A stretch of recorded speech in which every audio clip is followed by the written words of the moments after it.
درود خدمت دوستان عزیز. میخوایم با هم یه موتور ژاپنی که 1.5 سال روشن نشده رو تست کنیم.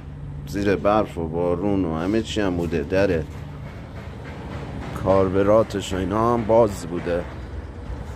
میخوام یه تست بگیریم ببینیم بعد از 1.5 سال روشن میشه یا نمیشه. اینم GTO. خب بنزین نداره، ما یه بنزین دستی بهش بدیم.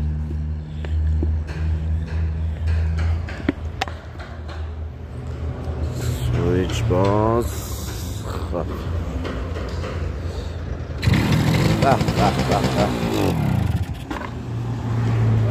واقعا هم اصالت موتور ژاپنی یعنی این. خودم باورم نمیشد این موتور روشن باشه. در کاربراتش هم نگاه کنید، بازه. زیر برف و بارونه این چند روزم بیرون بوده. با تک اندلم روشن میشه. موتور سازی رفیعی.